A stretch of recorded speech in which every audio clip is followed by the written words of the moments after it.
લોકો જીમ કરે છે, ડાયટ કરે છે, પણ સૌથી ઇમ્પોર્ટન્ટ વસ્તુ કે જે શરીરને સૌથી વધુ ફાયદો આપે છે શરીરના દરેક તકલીફમાં, જેમ કે તમને પેટ વધારે હોય કે એનર્જી લોસ રહેતી હોય, આળસ રહેતી હોય કે પછી પાચન નબળું રહેતું હોય, દરેક બાબતમાં તમને સૌથી વધારે ફાયદો આપી શકે એવી સૌથી ઇમ્પોર્ટન્ટ વસ્તુ રનિંગ, દોડવાનું ભૂલી જાય છે અથવા તો દોડતા જ નથી.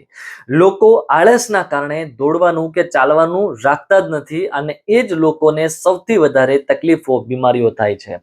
દોડવાથી સૌથી પહેલો ફાયદો આપણા હૃદયને થાય. દોસ્તો, દોડવાથી આપણું હૃદય હેલ્ધી બને છે, કારણ કે દોડવાથી બ્લડ સર્ક્યુલેશન સારું થાય. રનિંગ કરશો તો બ્લડ છે એનું સર્ક્યુલેશન ખૂબ સારી રીતે થશે, ફાસ્ટ થશે અને આપણા શરીરની દરેક નસો છે એ વ્યવસ્થિત કાર્ય કરી શકશે, જે સૌથી વધારે ફાયદો હૃદયને મળશે.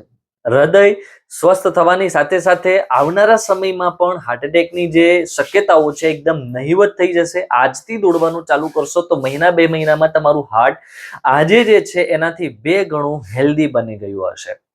બીજો ફાયદો, દોડવાથી એનર્જી બૂસ્ટ થાય છે, કારણ કે દોડવાથી આપણા શરીરમાં જે ઓક્સિજન લેવલ છે એની માત્રા ધીરે ધીરે ઇમ્પ્રૂવ થાય, ઇન્ક્રીઝ થાય, વધે છે અને ઓક્સિજન લેવલ વધવાથી આપણની એનર્જીમાં પણ બૂસ્ટ મળે છે, એનર્જી પણ વધે છે. તો સૌથી બીજો ફાયદો હતો એ છે એનર્જી બૂસ્ટર તરીકેનું કામ છે એ રનિંગ કરે છે.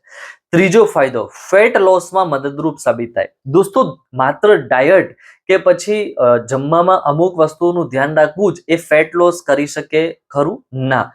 ડાયટથી કે રનિંગ તમે ખોરાકમાં સુધારો કરીને માત્ર ફેટ લોસ ન કરી શકો, કારણ કે મેટાબોલિઝમ બૂસ્ટ કરવા માટે રનિંગ, વોકિંગ, એક્સરસાઇઝ, યોગાસન ખૂબ ઇમ્પોર્ટન્ટ છે.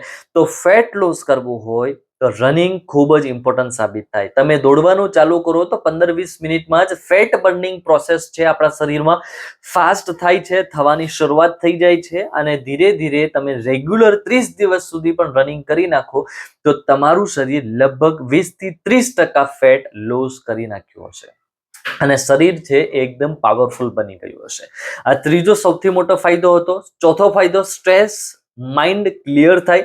દોસ્તો, રનિંગ બાદ મેન્ટલી ફ્રેશ અનુભવ થાય છે. સ્ટ્રેસ અને હોર્મોન્સ છે, સ્ટ્રેસ હોર્મોન્સ જે હોય એ ઓછું થાય અને મૂડ ઇમ્પ્રૂવ થાય છે. રનિંગ કરવાથી આ તમામ ફાયદાઓ છે. સ્ટ્રેસ જે લોકોને રહેતો હોય, વારંવાર એ ચીડિયાપણું, ગુસ્સો કે પ્રકારની જે તકલીફો રહેતી હોય એનાથી પણ જલ્દીથી ઇમ્પ્રુવમેન્ટ મળે. સ્ટ્રેસ હોર્મોન હોય એ પણ ખૂબ જ સારા થાય છે, એટલે ઓછા થાય અને જે સારા હોર્મોન્સ છે એ રિલીઝ થાય છે.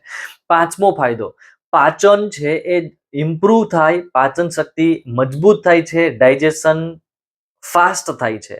રનિંગ કરવાથી મેટાબોલિઝમ જે લેવલ હોવું જોઈએ એ ધીરે ધીરે ઇમ્પ્રૂવ થાય, ઇન્ક્રીઝ થાય છે. મેટાબોલિઝમ વિશે હું તમને અલગથી વિડીયોની અંદર વાત કરીશ, પણ આજે માત્ર રનિંગના ફાયદાઓ છે એ હું સમજાવી રહ્યો છું. પાચન એટલે દોડવાથી મેટાબોલિઝમ ફાસ્ટ થાય, પેટ સાફ કરવામાં પણ તમને રાહત મળે અથવા તો મદદરૂપ સાબિત થાય.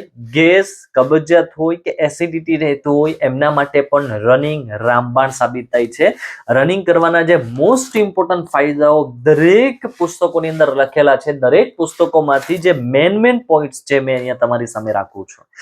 અત્યારે સૌથી મોટી તકલીફ, સૌથી ખતરનાક જે બીમારી છે એ ઊંઘની બીમારી છે. લોકોને રાત્રે ઊંઘ નથી આવતી, કારણ કે આખો દિવસ મોબાઈલ સ્ક્રોલ કર્યા કરવું, આખો દિવસ છે મોબાઈલની સામે બેસીને રહેવાથી, સ્ટ્રેસ લેવલ વધવાથી આપણા શરીરમાં એવા હોર્મોન્સ રિલીઝ થતા હોય જે આપણને ઊંઘ છે એ એકદમ ઓછી કે નહિવત કરી નાખે, કે લગભગ ઘણા બધા લોકો આખી રાત છે સૂઈ નથી શકતા. તો એવા તમામ લોકો માટે રનિંગ છે રામબાણ સાબિત થાય, કારણ કે રનિંગ કરવાથી બોડી થાકે છે અને થાક છે એ ઊંઘને લાવે છે. અત્યારે લોકો પાસે કામ નથી, એટલે કે મહેનત વાળું કામ નથી અને એ મહેનત વાળું કામ ન હોવાના કારણે ઊંઘ સારી નથી આવી શકતી.